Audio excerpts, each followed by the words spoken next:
Hello, everybody. It's Big Al here with some more content from Lord of the Rings Rise to War. So, this video is going to be an updated workshop video. So, workshops are going to be very crucial in regular season. I'm using the winter event now because I am in bag end on my regular account. So, with workshops, what the workshop does is it takes half of the value of all the surrounding tiles that you or your fellowship own, and it creates a bigger resource intake. So, as you can see, this one is giving me 2,505 stone per hour. Now, let me go to a regular level 7 stone. It only gives me 640 per hour. So workshops are going to be very crucial, especially in regular seasons when, with the passes being locked, people are running out of 130s and 150s in their area for the production. So with the workshop, you have to either build it touching your base, or you have to have a resource path connecting the workshop to your base. You want to put the workshop, obviously, in the middle of a group of tiles. That way, you're getting all the resources from them. So, once you get to level 3 on a workshop, you can increase the yield for that tile. So, essentially, I can make this level 7 become a level 8. Level 8 is the maximum that you can do, but I don't have any small ones connected. There is let me find it. Is it this one? No. This one. This is one of the ring skills, efficient reclamation. Workshops can enhance the land yield boost effect by multiple levels in one go. So what that means is, say this was a level 5 tile. I could hit yield boost and I could decide how high I want to take it, so I don't have to just do it one level at a time. If your workshop, without that ring buff, you could only make it increase level 1. So what happens when you do the yield boost? So I'm going to make this from a level 7 to a level 8. And you see down here it goes from 640 per hour to 800 per hour. So that's just that individual tile. But I'm going to gain 160 per hour, wood per hour. So what the workshop will do is it will increase by half of the value of the tile. So that means I'm going to get another 80 on here. When you do the yield boost, it's going to make a mob of that size tile. So it's going to be a level 8, so it's going to be a level 30. Let me show you. Here, I can pull this. See, at level 9. Oh, that's a 9. Okay. Well, is this the level 8? Yeah, this is the level 8. Gives you 800 per hour. So it's going to be equivalent to that. So what happens is I'm going to sweep the mob. Of course, I drew. But what happens is once I kill the mob, I am going to have a 5-minute timer to start the boost. And like I said, that makes this level 7 tile into a level 8.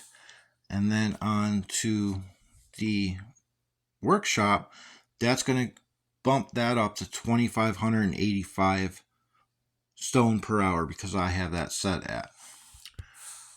As you can see, I have the stone, I have an ore. Over here I have stone, and here I have grain.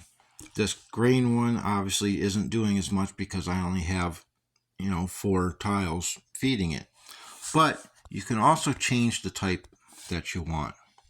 So right now it is grain. I can change it to stone or ore or wood. So whichever resource you're lacking. So by doing that, once I hit OK, as you see, there's a 30-minute timer to change it.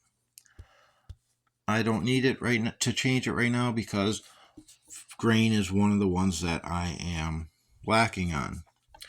So this is the mob that comes on the level 7s to increase it to level 8. As you can see, it's a level 3 army. There's 3 commanders, and they only have 3 gears, and they're all putting their skills into their top R1. So with all of the tiles systems that they have done, let me show you on here. Well, I already used the clairvoyance, which would be there. Okay, I'm going to go into the land tile. So it has 4 armies, and this is a level 200 or a level 10. But look at the gear. Okay, no stars, no refinement. It's got the upkeep skill. Okay, and it's got the Axe of Khazad-dûm, the Cask of Submerged Isle, Mithril Coat, and the Planeteer. And then here's the skills. They filled R2 and put the extra points into R3. Now all of the armies in that are going to have the same exact gear. They're going to have the same amount of skill points. So that comes in handy when you're looking at clairvoyance on certain tiles. Look at the commanders, because if it gives all commander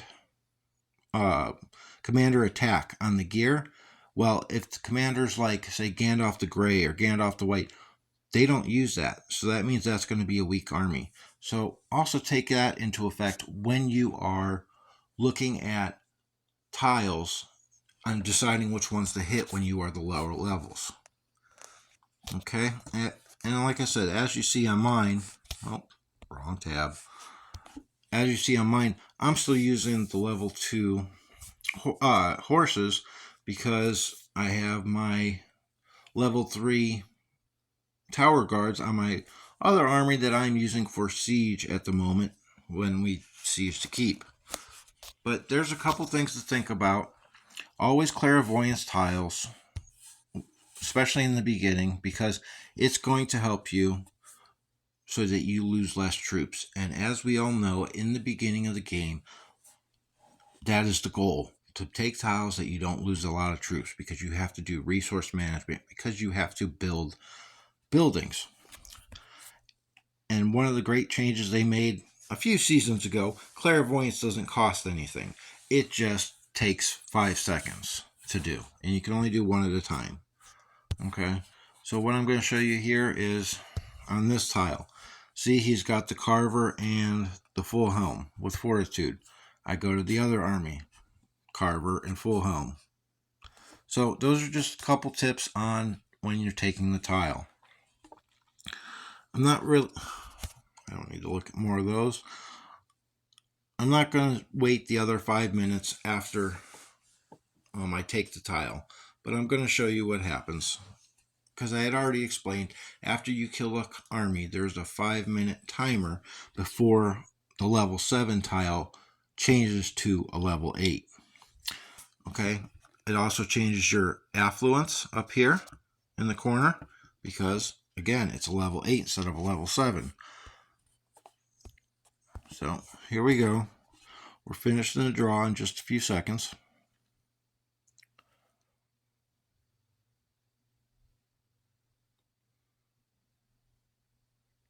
Okay, and now you see the timer. That was kind of one of the cool optimizations that the developer teams made. Was it's kind of a cool little battle when they start. But you see, boosting takes 5 minutes. And like I said, this level 7 turns into a level 8, which gives me 800 per hour, and then I will get extra grain going into the workshop. So that's all I got for you guys. I hope that gives a little bit better understanding and more in-depth into the workshops. Also gave you a couple pointers on early game, clairvoyance, what to look for on armies. So, with that being said, make the most out of what you got.